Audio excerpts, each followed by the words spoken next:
Have you ever imagined living in a city where gardens floated in the air, suspended as if dancing between heaven and earth?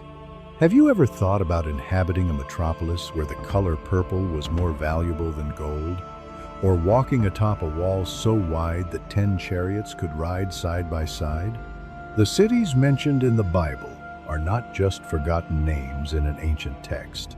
They were true marvels of engineering and centers of power, so astounding that even today they leave archaeologists speechless.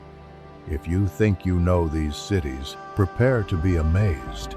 We're about to reveal secrets that scholars took centuries to uncover. Subscribe to the channel so you don't miss a single discovery about these extraordinary places that helped shape the course of history.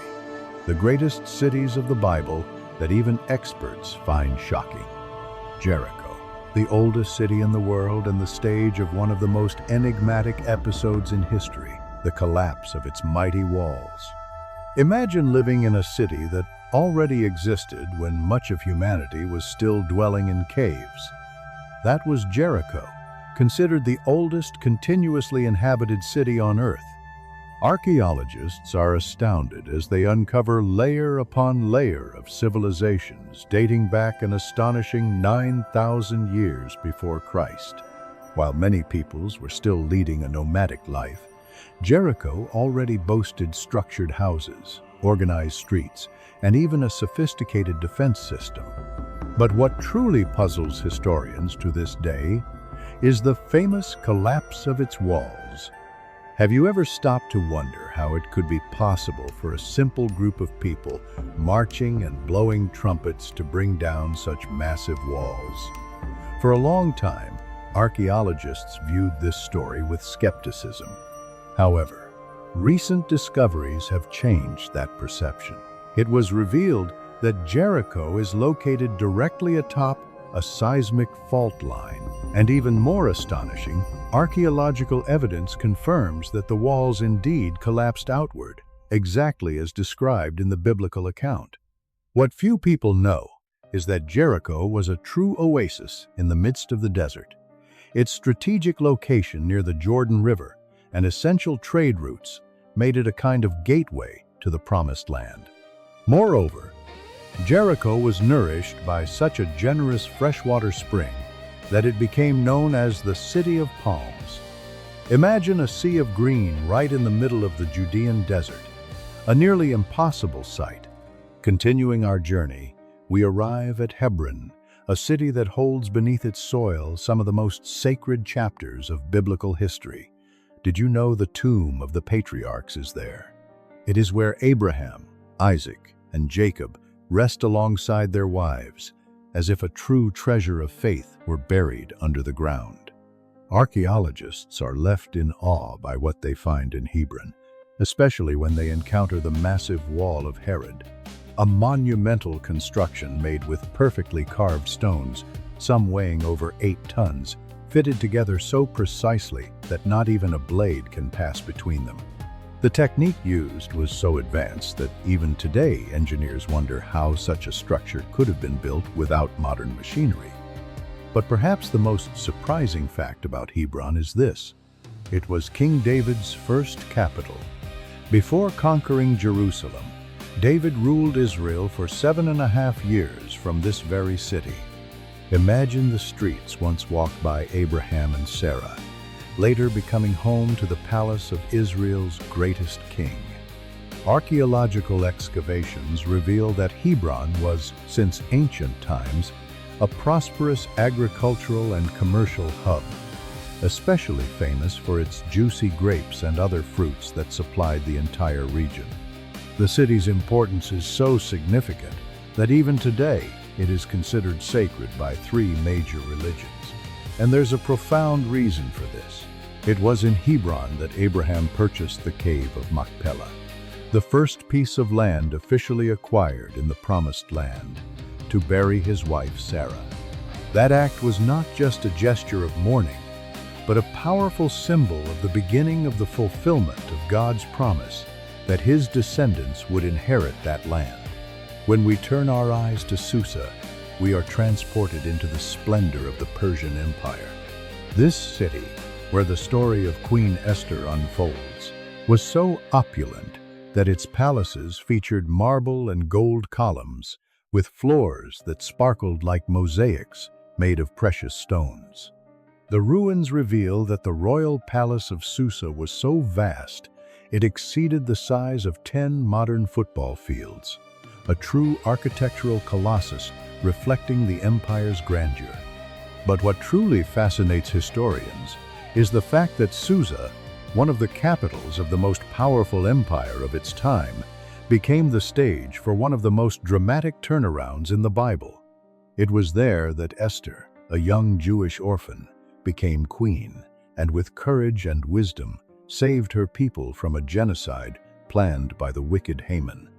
Imagine that in an age when women had little to no voice, one young woman changed the destiny of an entire nation. Few know, however, that it was also from Susa that Nehemiah departed with the blessing of King Artaxerxes to rebuild the walls of Jerusalem. Archaeologists have discovered that the city had an advanced administrative system, with royal archives containing thousands of clay tablets recording everything from trade transactions to imperial decrees, just as described in the Book of Esther, when the sleepless king commanded that the royal records be read to him. Founded around 4000 BC, Susa is one of the oldest cities in the world. Its strategic location between Mesopotamia and the Iranian plateau made it a vibrant cultural hub where peoples, languages, and traditions converged. It was in this multicultural environment that the exiled Jews managed to keep their identity and faith alive, even under foreign rule. If you were already impressed by the cities we've seen so far, get ready, because the next ones will raise the level of grandeur, mystery, and awe even higher. Let's begin with Tyre, the island fortress that guarded the most valuable secret of the ancient world. What if I told you that there once existed an almost invincible city built partially over the sea? That's right, Tyre, the powerful Phoenician metropolis that continues to puzzle scholars even today. Imagine a city divided into two parts, one on the mainland, the other on a fortified island nearly a kilometer offshore, connected by a raised causeway. From there, merchant ships set sail across the Mediterranean, carrying wealth to the ends of the known world. But the true treasure of Tyre wasn't found in its ships. It was in a color, purple. It may seem ordinary today, but back then, the purple dye extracted from tiny mollusks was more precious than gold. It was a symbol of power and royalty. To produce just 30 grams, over 10,000 mollusks were needed. Now, think about this. When Roman soldiers dressed Jesus in a purple robe to mock him, they were perhaps unknowingly clothing him as a king in the most expensive and exclusive color of the ancient world. Tyre also played a crucial role in the construction of Solomon's temple. It was King Hiram of Tyre who supplied the famous cedars of Lebanon and skilled craftsmen, contributing to the building of one of the most magnificent structures ever seen. These highly valued cedars were transported by sea on massive rafts capable of carrying hundreds of logs, a remarkable feat of naval engineering for the time. Yet despite its strength and fortifications, Tyre did not escape its foretold destiny. Nebuchadnezzar besieged the city for 13 long years, but it was Alexander the Great who did the unthinkable. He used the rubble from the mainland part of the city to build a causeway to the island, nearly a kilometer of landfill over the sea. Thus, the prophecy that Tyre would be cast into the midst of the waters was fulfilled. Today, the island is no longer an island. It has become a peninsula, forever marked by one of the greatest military engineering feats of antiquity. And now we arrive at Nineveh, the colossal capital of Assyria that astonished even the heavens. According to the book of Jonah, it took 3 days to walk across the city. 3 days. That was Nineveh, the heart of one of the most feared and powerful empires in ancient history. But what is most astounding is not its size. It's what happened there. A brutal, arrogant, oppressive city that upon hearing the prophetic word fell into collective repentance. A miracle that echoed in the heavens and entered into eternity. The walls of Nineveh were so monumental that they still leave archaeologists astonished to this day. So wide that 3 chariots could ride side by side atop them. So tall that they cast massive shadows, blocking the sun from anyone approaching. In recent excavations, surprising discoveries confirmed what ancient accounts had long suggested. Nineveh was truly a colossal city. The palace of King Sennacherib was found with over 80 rooms, all adorned with intricately carved reliefs, depicting in remarkable detail the military conquests of the Assyrian Empire. But perhaps the most fascinating find was its library, one of the first organized libraries in human history, containing more than 22,000 clay tablets. These texts covered topics ranging from law and medicine to astronomical records. What few realize, however, is that this city, known for its brutality and power, was also the setting for the greatest mass conversion ever recorded in the Bible. When the prophet Jonah finally preached in Nineveh, something unexpected happened. From the king on his throne to the humblest worker, everyone repented. They dressed in sackcloth and covered themselves with ashes, crying out for mercy. Imagine it, an entire metropolis bringing its activities to a halt, not because of war or famine, but in pursuit of forgiveness. This collective repentance was so profound that it delayed the city's destruction for more than a century. But, as foretold by the prophets, the day came. In 612 BC, Nineveh was completely destroyed by an alliance of Babylonians and Medes. The trail of devastation is still visible in the nearly 2-meter-thick layer of ash found at the site. The city that had terrorized the Middle East for centuries was reduced to rubble, the fall of an empire and the precise fulfillment of biblical prophecy. And finally, we arrive at Jerusalem, the city where heaven touched the earth. A city so sacred it is revered by 3 major world religions, so contested that over the centuries it has been conquered, destroyed, and rebuilt over 40 times. Every stone in Jerusalem carries stories of faith, conflict, and hope. It is the stage for eternal promises and battles whose echoes are still heard today. But what most fascinates archaeologists in Jerusalem is not just what lies above the ground, but what lies beneath. The so-called City of David hides millennia-old underground tunnels, including a sophisticated water system that allowed the city to withstand long sieges without running out of drinking water. A true masterpiece of hydraulic engineering built over 3,000 years ago. And if that already impresses, the Temple of Solomon takes grandeur to another level. It is estimated that more than 86 tons of gold were used in its construction, the equivalent of billions of dollars by today's standards. A splendor without precedent. The Second Temple, expanded by Herod, also defies modern logic. Its foundation was built with stones so massive that some weigh more than 500 tons, more than a fully loaded Boeing 747. To this day, engineers and historians debate how these blocks were cut, transported, and positioned with such precision in an era without modern machinery. Jerusalem is unique, the only place in the world considered sacred by Judaism, Christianity, and Islam.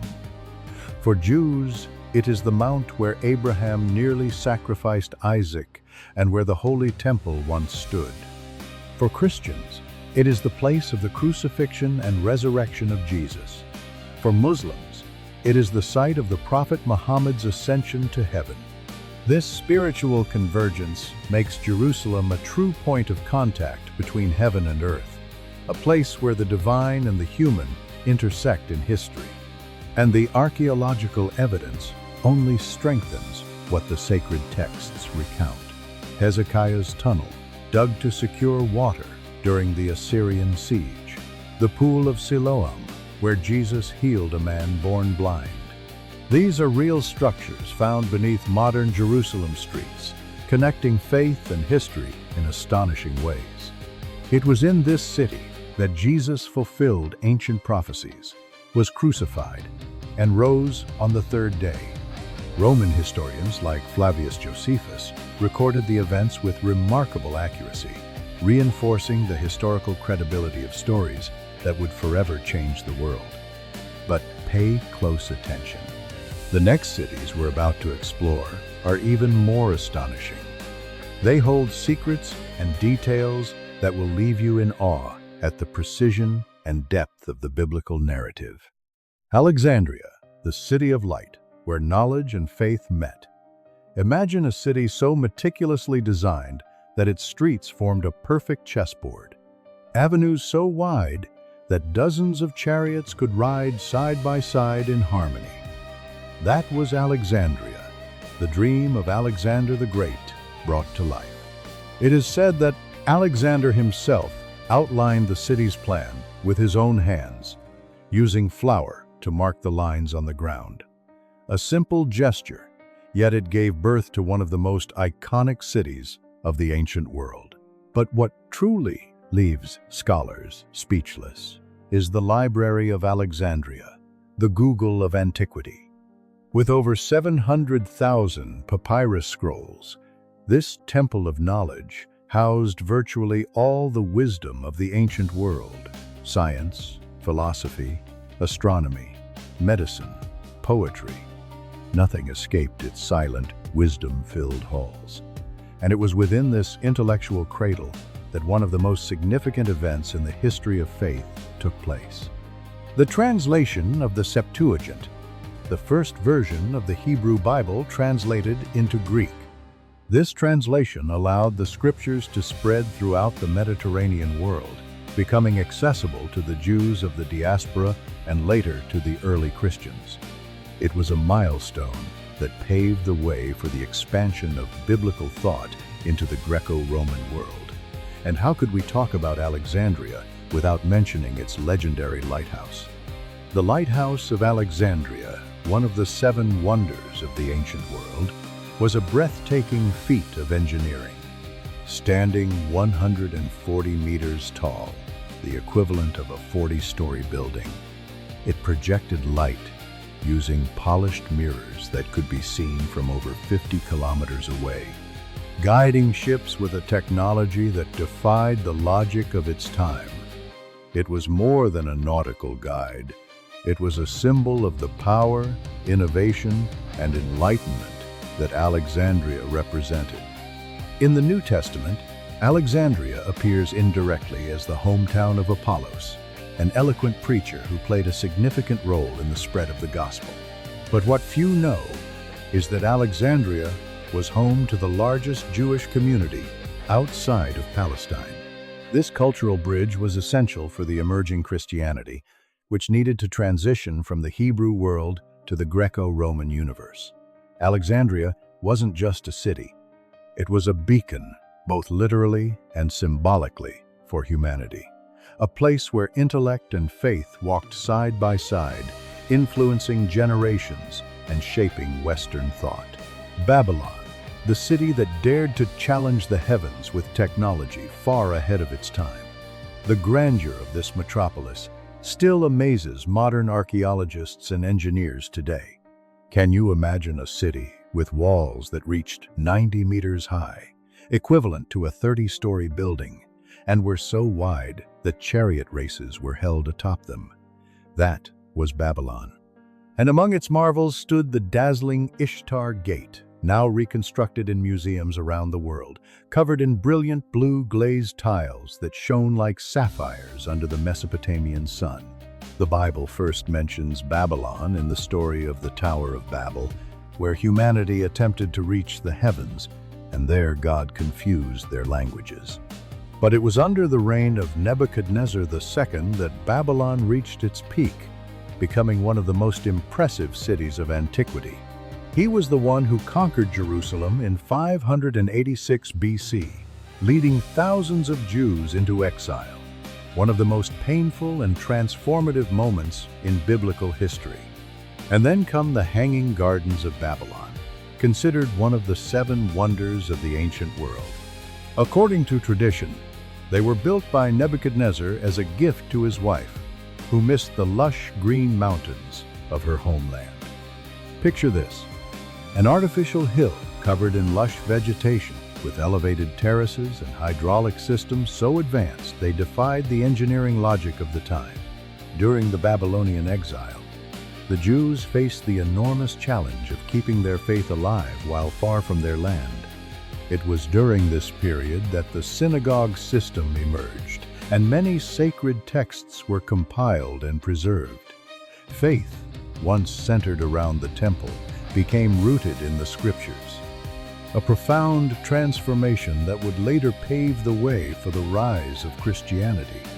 But perhaps the most astonishing part is how Babylon's fall to the Persians in 539 BC happened exactly as prophesied. Cyrus the Great diverted the course of the Euphrates River and entered the city through unguarded gates, fulfilling with chilling precision the words written by the prophets Isaiah and Jeremiah centuries earlier. If this message touched your heart, leave a like now as an act of faith, and may God pour blessings over your life. You've just uncovered a glimpse of what makes these cities so extraordinary. Thank you for watching until the end, and get ready, because there is still so much more history to be revealed. See you soon.